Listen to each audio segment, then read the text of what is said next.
के प्रति उनका प्रेम त्याग किया। आज जिला कांग्रेस कमेटी के द्वारा आयोजित इस पत्रकार वार्ता में हमारे सागर जिला शहर अध्यक्ष भाई राजकुमार पचौड़ी जी आप सबको संबोधित करेंगे।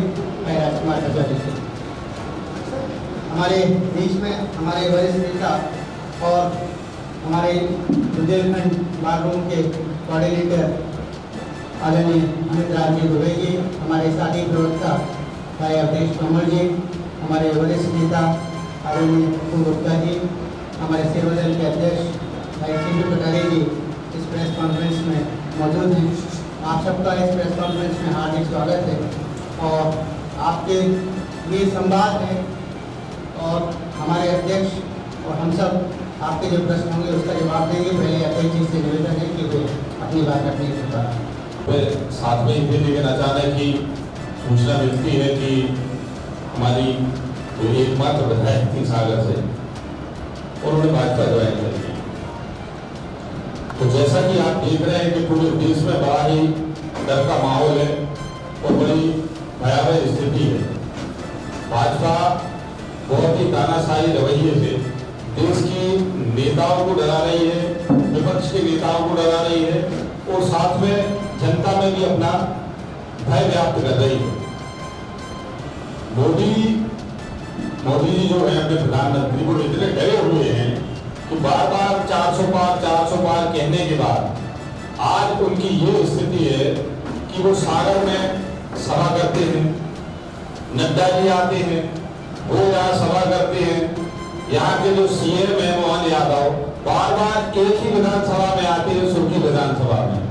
सागर में अगर आए होंगे तो हमें नहीं लगता कि पिछले एक महीने में 4 बार सुर्खी में उन्होंने सभा कर ली। यहाँ के जो मंत्री हैं गोविंद राजपूत, उनको इतना डर है कि ऐसा नहीं हो कि कहीं हमारे यहाँ से हार जाए। और जैसा कि साहब ने कहा है कि अगर आप हारे तो हम आपकी कुर्सी क्या कर लेंगे, इसी डर की वजह से वो बार बार एक ही विधानसभा में आ रहे हैं। जबकि आप देखिए कि वो खरे में एक आध बार भी नहीं आए होंगे, सागर भी बहुत ही कम आए होंगे। और ये भाजपा की जो गुटबाजी है वो बड़े चरम पे है। एक तरफ गोविंद सिंह जी है, दूसरी तरफ गोविंद सिंह जी है। एक तरफ गोविंद सिंह जी और अपने हमारे जो कांग्रेस से गए हैं चौबे जी, उनका एक नया गुट है। दूसरी तरफ वो गोविंद सिंह जी को बार बार नीचा दिखाने की कोशिश करते हैं, अपने मंत्री पेश कर रहे हैं, अपनी ताकत का एहसास कराने का कोशिश कर रहे हैं। तो ये इनकी जो इनके अंदर का जो डर है और इनके अंदर की फूट है वो जनता देख रही है।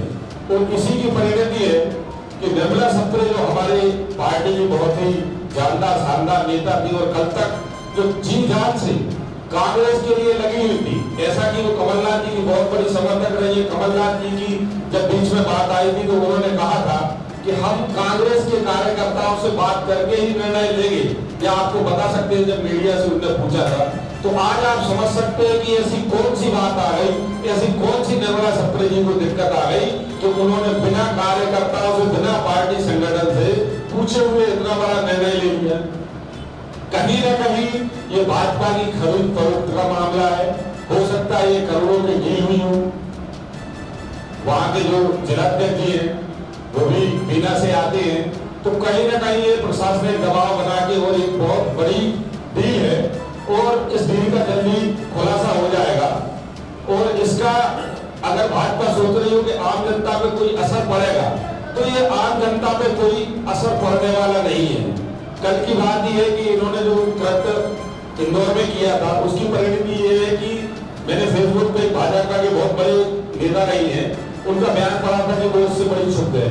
और आम आदमी का भी जो हमने व्यू लिया है वो ये है कि इस तरीके से जो कार्य कर रहे हैं इससे जनता बहुत नाराज है। अगर वो ये सोचते हैं कि बीना में निर्मला जी को वो भाजपा में ले गए जैसे भी डरा के धमका के खरीद फरोख्त करके, तो वहां की जनता इनके साथ रहेगी। तो ये उनकी सोच बहुत ही छोटी सोच है और ये प्रजातंत्र को खत्म करने का मोदी का और शाह का की शुरुआत है। जैसा कि हमारे राहुल गांधी का कहना है, हमारे नेता राहुल गांधी जी का कहना है कि ये संविधान खत्म कर देंगे। तो ये संविधान खत्म करने की मोदी और शाह ने शुरुआत कर दी है। पहले इन्होंने पंच तक के चुनाव में कांग्रेस के लोगों के पर्चे निकलवाए, फिर इन्होंने जिला पंचायत में उनके पर्चे निकलवाए, और आज स्थिति ये है कि ये सांसदी में भी पर्चे डरा धमका के निकलवा रहे हैं। तो इनके अंदर कितना डर है, कितना भय है। अगर इनके पास ताकत होती, इनने कुछ किया होगा, तो आज इनकी ये स्थिति नहीं होती कि ये कांग्रेस के लोगों को भाजपा में ले जा रहे होते और लोगों को डरा धमका के उसमें शामिल कर रहे होते। तो मैं आप सबसे निवेदन करता हूं कि भाई ये जनता के सामने हमारी जो बात है वो रखी जाए कि ये खरीद फरोख्त को डरा धमका के हमारा संविधान खत्म करने की मोदी और शाह की तैयारी है। हम जनता से निवेदन करते हैं कि आने वाली 7 तारीख को आपके माध्यम से हम निवेदन करते हैं कि इन आताताइयों को, इन तानाशाहियों को मुंह तोड़ जवाब दें, ताकि आने वाले समय में हम संविधान को बचा सकें। जय हिंद, जय भारत, धन्यवाद।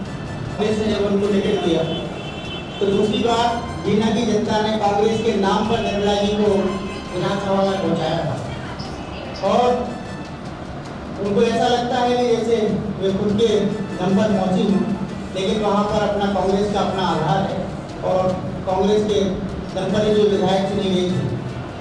आज वहाँ के कार्यकर्ताओं से हमारी दोपहर में बात हुई तो वे सारे कार्यकर्ताओं का ये कहना है कि यहाँ पर निर्मला जी के जाने से कांग्रेस पर कोई प्रभाव नहीं पड़ने वाला है, बल्कि कांग्रेस और ज़्यादा वोटों के साथ बीना में इस लोकसभा चुनाव में विजयी होने वाली है।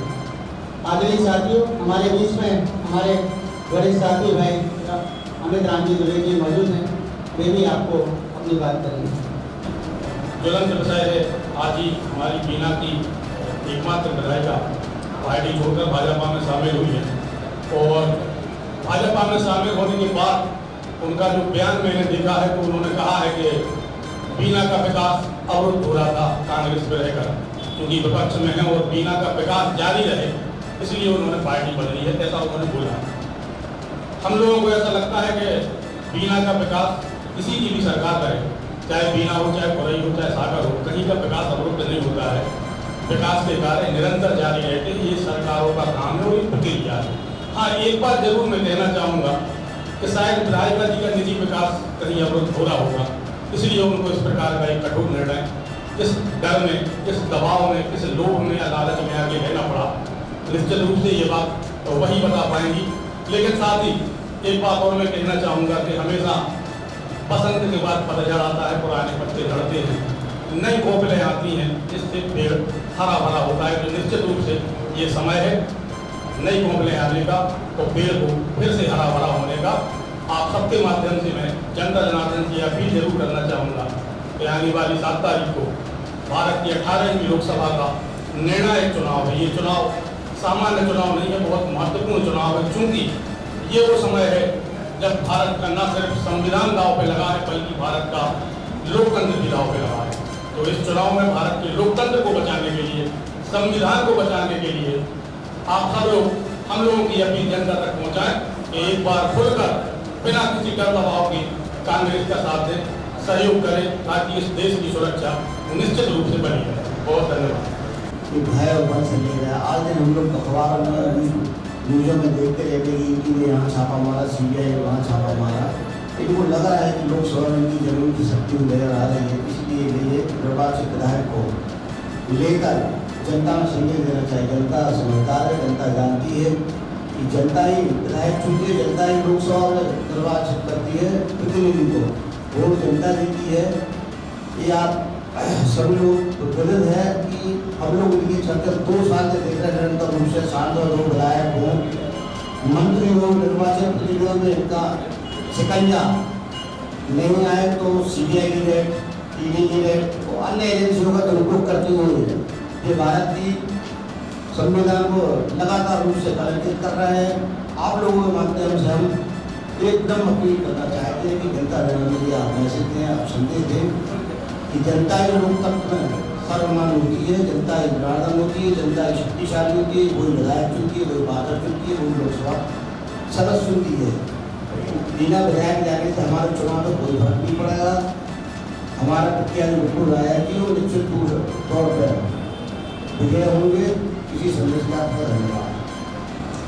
लेकिन नेताओं ने अपने अपने सवाल पूछ सकते हैं, लेकिन कार्यकर्ता पूरी निष्ठा के साथ में हमेशा कांग्रेस को वोट देता आया है और आज इस सारी परिस्थितियों में भी कांग्रेस का अपना वोट बैंक है और वो कांग्रेस को ही जाता है। नेताओं के आने जाने से कांग्रेस को कोई फर्क नहीं पड़ता। उनकी विधायकी चली जाएगी, वैसे उपचुनाव वहाँ होगा।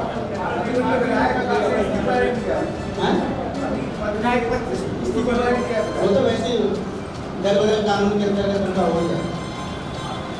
बीना शहर का सबसे top restaurant veg heaven family restaurant, शुद्ध शाकाहारी खाना, स्वाद ऐसा कि आपको दीवाना बना दे। तो एक बार सेवा का मौका हमें जरूर दें। हमारा पता है SDFC बैंक के सामने, स्टेशन रोड, बीना।